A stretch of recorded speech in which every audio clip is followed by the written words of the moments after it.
So, welcome to Artist Talk with Dan Gower, who has been our artist in residence here at Orchard Street Gallery at HQ Open Kitchen for November and December of 2024. So, Dan, would you like to introduce yourself and tell us a little bit about your work and what inspires you? My name is Dan Gower. I'm from Swansea. And I have recently done a Masters in Art at Swansea WTSD. And this is one of my favourite cafes, well, probably my favourite cafe, and I had the opportunity to be able to present my work here, and so that's what I've done. My work covers a lot of different themes, from the quite light to the quite dark, and these in particular, these landscape scenes are sort of inspired by liminal spaces, in that a few of them have people, but a lot of them don't. People might see them as quite lonely, but I kind of see them as second glances, sort of those places that you can see for a split second going through in a car that other people might not notice, but that I do. And it's also about the play of tone and colour within them and how that can affect an atmosphere. I do also abstract and surreal and digital work too, but for now I decided to focus mainly on the flower and landscape paintings, and I do some figurative work, as that one there suggests, but that's something that I feel like I need to improve on.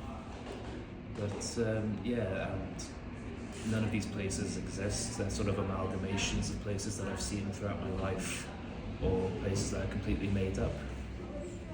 So it's just sort of delving into my imagination. So, how would you say being in the space and being our artist in residence has helped you develop your practice? I think just the general experience of being able to display my work has been great, and a space like this has made it really helpful for me to be able to see how important the layout of my work are, as well as the work itself, and knowing where to place things. And it's a unique space, which I also like, because I feel like the artwork can add to the artwork. And it's just quite an enjoyable space. There's a really nice atmosphere of people, and so I feel like that is also a definite benefit when people don't think that I'm a receptionist here. I do really enjoy your "I am not a receptionist" sign. Thank you. I find it very Shrigley-esque. Thank you. Should have been included as a piece. I think you could. I think it works. £100. You never know. So what's next for you, Dan? Next is trying to exhibit even more and trying to ask for commissions. I've just been given a flyer about the Glenvivian Art Gallery wanting to show people's work. So that's something that I'm definitely interested in, and also hoping to expand, because recently I did an exhibition also in Lan in Carmarthen, and so I think trying to display outside of Swansea as well will be a massive benefit to show more of my work to more people and more themes, and hopefully there can be a profit from that. But if not, then just the general interest will be enough, because it means a lot. A lot of these works are quite personal to me, even though they might just seem like barren landscapes. There's usually metaphor or a representation of something, and then that can go from that to things that I just think look pretty. So of the paintings that we've got here on display, which was the first one that you actually did in this style that started this whole body of work off? Well, the first one I did is actually this one, which I did back in 2022, and I've kept it for a few years. And I felt that with these pretty much all of these, except for this one, were done in late 2023 or in 2024. And I just felt that in context of landscapes, this one would fit with these. And again, it ties into the sort of the usage of a big area of space. Yeah, and it just kind of followed along that. I like the idea of buildings, mainly abandoned buildings, being in a big space, wide open space, because again, it goes back to that liminal theme, and I love the intrigue of people sort of making their own idea of, oh, what is this, or why is this here, what's the history and the story, because I think a lot of that when I see old buildings. And also I wanted to experiment with different times of the day with the colours in terms of the landscape. And yeah, landscapes is something that I've always kind of done, and I just want to work more in it and experiment with wide areas as well as my condensed, figurative and surreal paintings and drawings. So I can see there's quite a development in the style of the brushwork from this first one, say in comparison to this piece, number 3 over here, and number 2, top left. Are they more recent ones? Yeah, so with this one, I think it's more of a sort of structured in terms of the actual blocks of the buildings, and yeah, I think these two are more free, I suppose you could say, definitely sort of more impressionistic, and that's very impressionist inspired, like Van Gogh and Monet. Their sort of free use of colour and not so much focusing on form, even though this one does with the castle, which I wanted to put there to offset the nature. But I also just sort of love the freedom of flowers and fauna kind of being everywhere and being a big, beautiful mess. I really enjoy these pieces. I like that it looks as though you could just step into them and you would be in this other world. Yeah. Have you done any larger scale pieces? I have, yeah, I've done a few. What's the largest scale that you've worked to so far? I'm not really sure, I'm not very good at measurements, but I think the largest... Like a wingspan? Probably about this wide and about this tall. Probably like a 4x4 then. Yeah, but interestingly, that wasn't a landscape, that was actually a portrait I did from memory of Francis Bacon. Oh wow. Who is a figurative, surreal artist who very much inspires me in my work, especially my more surreal kind of things of, this is something that I haven't shown here, but sort of the experimentation of the human form and kind of taking it apart and putting it back together, not in a serial killer way, but more of a sort of, deconstructing in an artistic sense. Yeah. In the same way the Cubists did? Yeah, sort of, like reconstructing or reimagining the form of the person. And it gives a lot more room for experimentation with the tones of the body as well, which is something that I find quite interesting. And the medium that you choose to work in, can you tell us a bit about that? Yeah, so pretty much all of them are acrylic, but when I go to the shops and acrylic paint isn't available, I'll also use gouache or watercolour, because luckily they're all they're all water-based paints, so they work well together. Sometimes I use gouache to finish off certain things because it has more of a highlight, because acrylic can dry more dull than when it was painted on, which can be frustrating sometimes. But gouache's got this lovely kind of flat but bright quality, hasn't it? It's almost sort of like a silky kind of cover on top of the acrylic, but yeah, most of them have acrylic. I've tried oils before and I want to work more with them, but they just take so long to dry that sometimes it can be a pain. I mean, it can be beneficial in terms of composition because it gives you time to move the paint around a bit more. Yeah. Because obviously acrylic dries pretty fast and gouache dries insanely fast. Yeah. Like it's on, it's done. It's almost like drawing. Yeah. And oils can give you lovely translucency, but yeah, I was going to say about environmental issues and oil paint and choices like that, especially if people are painting landscapes. Yeah. Is it something that is going to fall by the wayside as people are more conscious of what we're doing and what we're using? Well, there could be the possibility of creating a new medium entirely. Maybe people could start doing oil paintings of oil fields and oil companies as an ironic kind of statement. Yeah, that would be good. Yeah.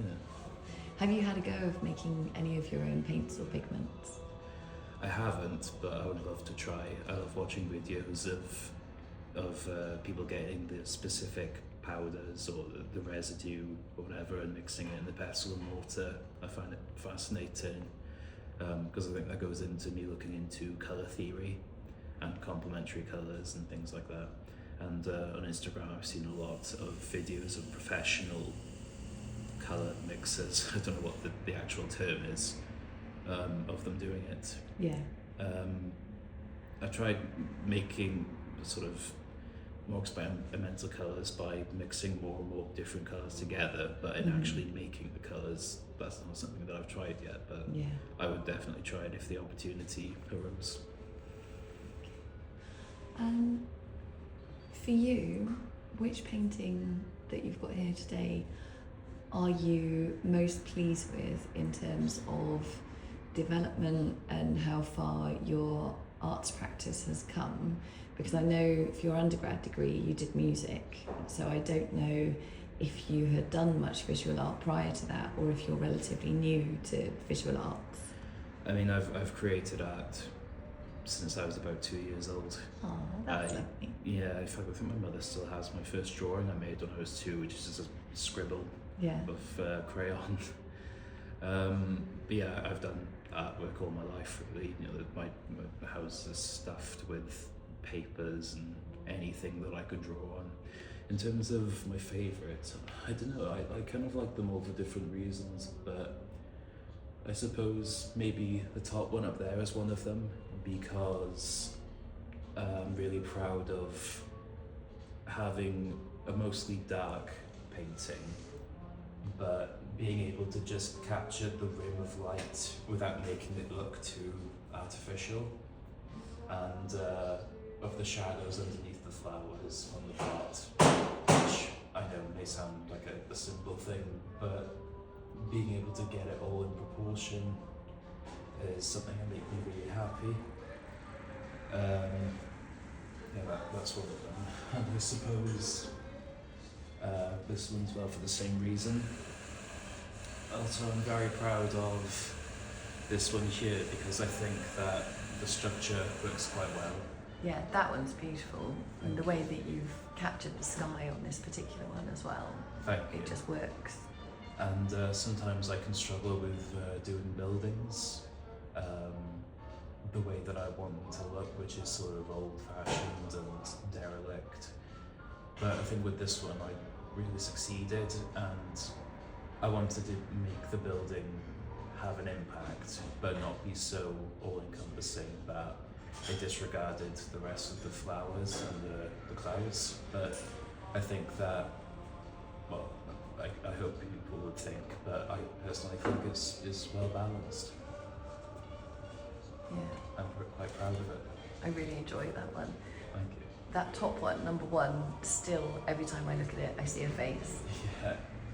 It's so funny because a lot of people do that, because earlier on a friend of mine, I did a digital artwork, and a friend of mine said that I could see a dog in it, even though it was the face of a man. Yeah. When I looked at it, I thought, oh yeah. Yeah. So I think that's actually a thing. I think it's facial prognosia or something like that. Just seeing faces and things. Yeah, it's sort of, I always think of, I remember my grandfather's house, there was a light with two nails either side of it, to put it in, and then the light stuck out like that, sort of like a nose and two eyes. Yeah. So I think that's also the same as when we see things in clouds. Yeah, Our definitely. brain, if the brain can't recognize something, it kind of fills in the gaps. Yeah. And I suppose face is the most recognizable part of a person. So Yeah, definitely.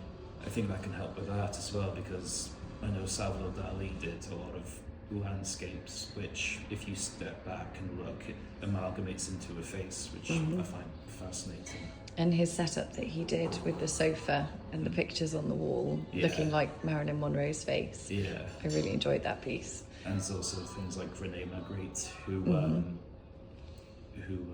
The old bag over the head. yeah, exactly. Yeah. I find that quite interesting as well. That actually ties in with what I did up in Lamb, which is the anti-portraits, which is a concept I've wanted to do for a while, which is the idea of the face being the most prominent part of a picture or a painting, but having that be the main thing that's obscured. And I find that interesting. I'd like to try that in other mediums where maybe like could do a family photo, but with everyone turned round. Yeah. So it's sort of stripping away the most important aspect of the picture, and sort of like I've tried to do with the landscapes, give a mystique to the painting, because as much as I do appreciate some contemporary art, I think that sometimes people can try to force a meaning into something, and I do like the aspect of being able to have a work that means something specific to you, but other people can have their own completely different understanding of it. Yeah. Or could give them an opposite emotion to what you entail with it, or what you feel about it. In terms of your artistic practice itself, can you tell me about how you work through it? Once you come up with an idea, what happens next? It's sort of different with everything. Sometimes I'll have an idea that I will just do.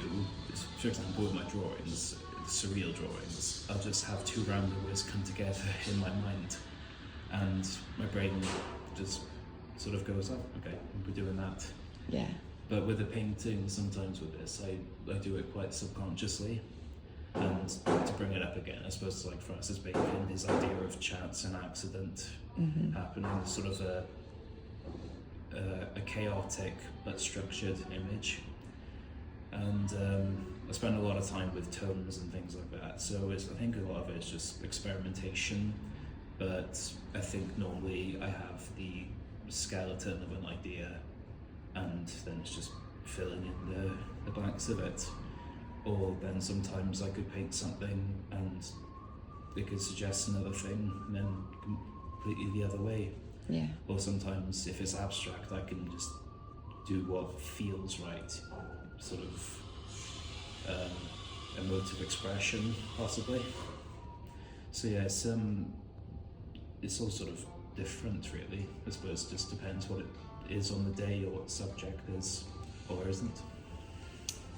For me, something I would really love to see with your work is almost making them three-dimensional things that you can go into, accompanied by soundscapes. So joining together other work that you've previously done, relating to these, so you can be in the artwork. Well, that's actually a concept that I've done before.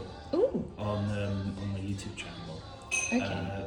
There was a project by a music producer called The Caretaker, and he did a project called Everywhere at the End of Time, which is about dementia, because it's split into 6 one-hour-long albums, but the music gets progressively more crackled and distorted and pitched up and down, reverbed and messed with. And he worked with an artist called Ivan Seal, who paints these beautiful paintings of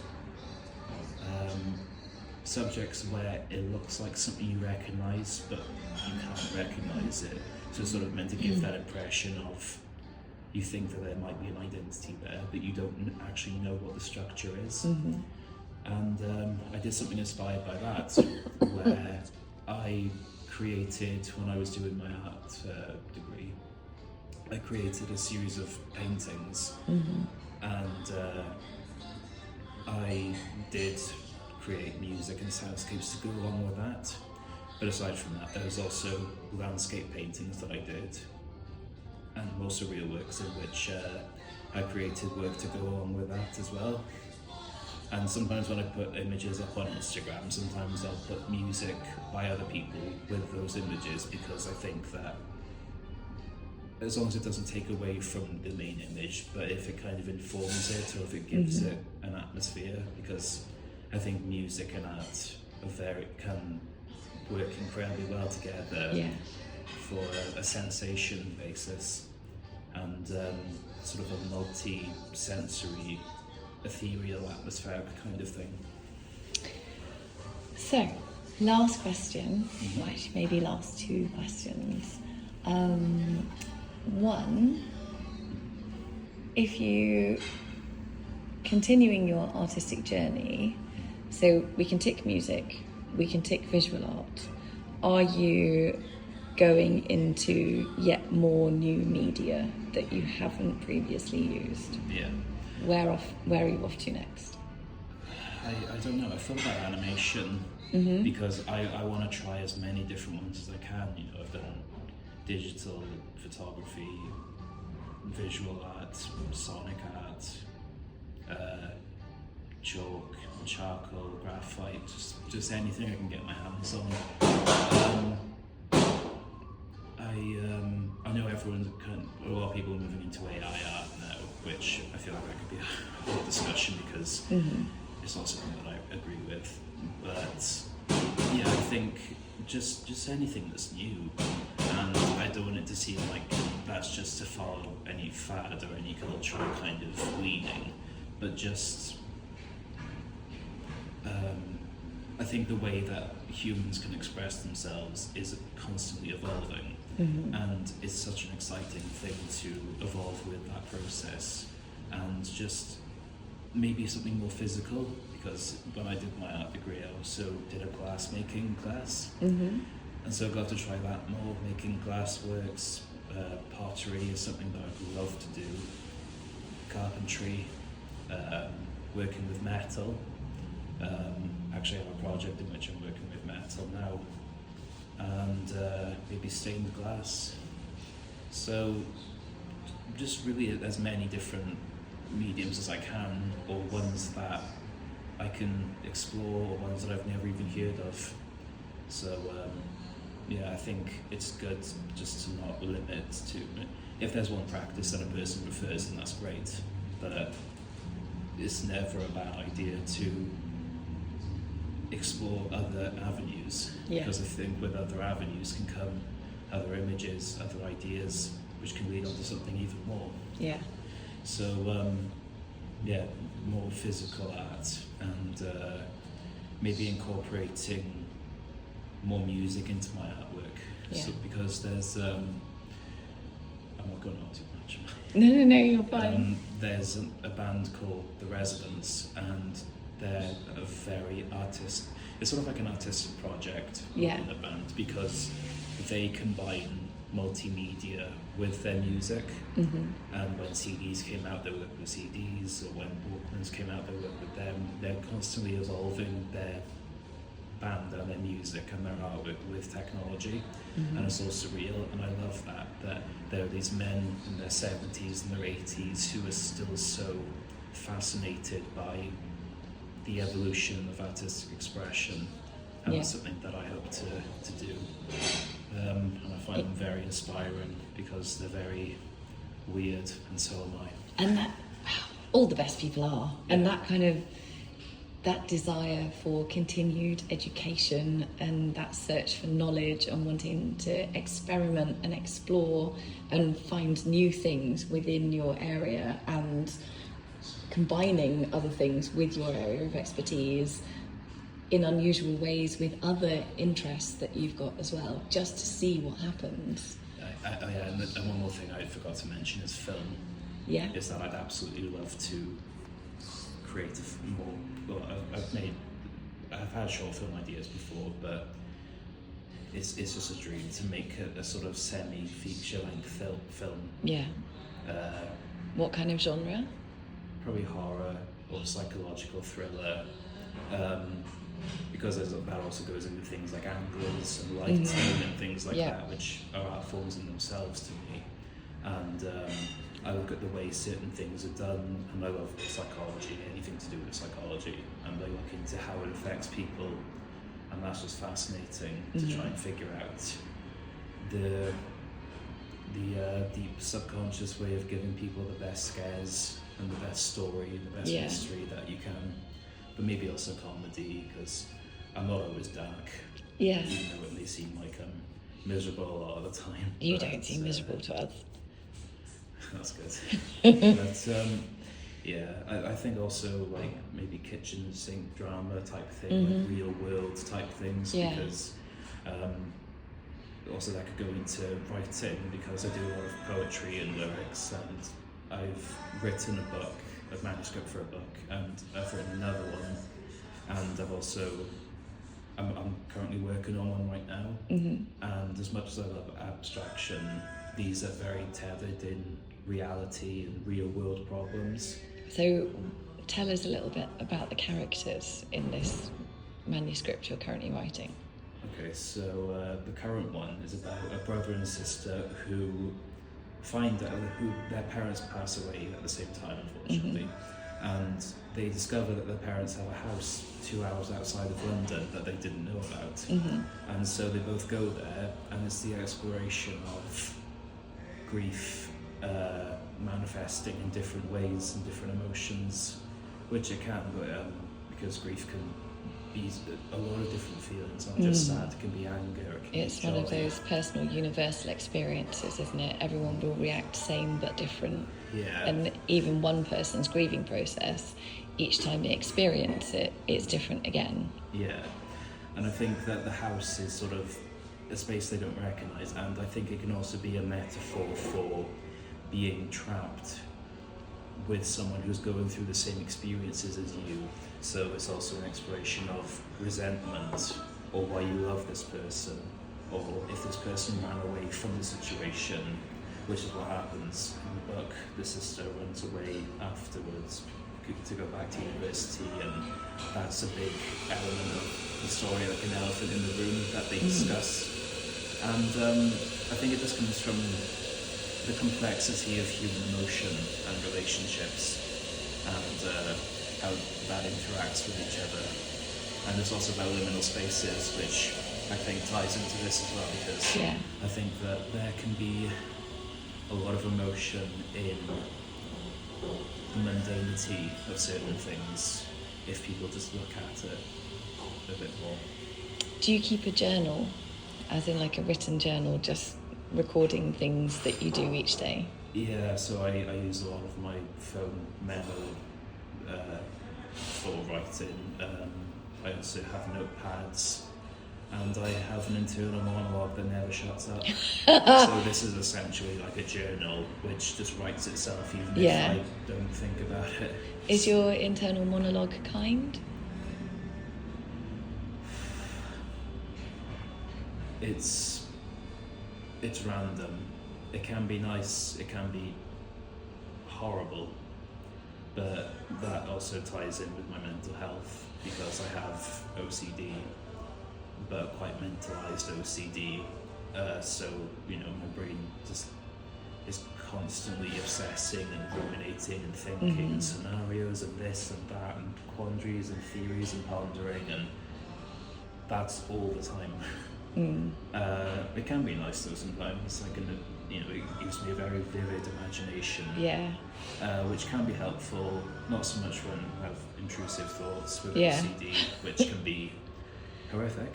But it's sort of it's complicated. My relationship with myself, I suppose you could say, it's complicated. Yeah.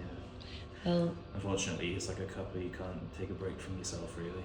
I would say that the journey that you're on as a result of your relationship with yourself, I think you're creating some really beautiful and very interesting artwork. Thank you. And my absolute last question, promise. what advice would you give for our next artist in residence? I would say, before you hang anything up, come in and have a look at the space and see how the space is going to infer your work, depending on what the subject matter is. Think about the height of the paintings, think about where people are most likely to look, and of course I don't know what their subject matter is, but if it's welcoming, then maybe have it by the door. And also if it's more of a emotional thing, I say if you're worried, then don't be, because the people who work here and the people who come in here are very lovely. And just sort of revel in the warm atmosphere, and I don't know what else to say. I just say just have fun with it. Think about the amount of work that you are going to be putting up, and just also consider the spacing, because you can also make the area in which you have your work an artwork as much as your artwork. So just use it as sort of a visual playground. Just that's a good description. Yeah, and just have fun, you know. Just hang them in places you wouldn't expect, and because people like to be interested and surprised. Exactly.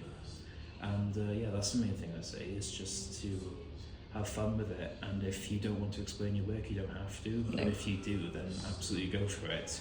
And also remember, you're not a receptionist.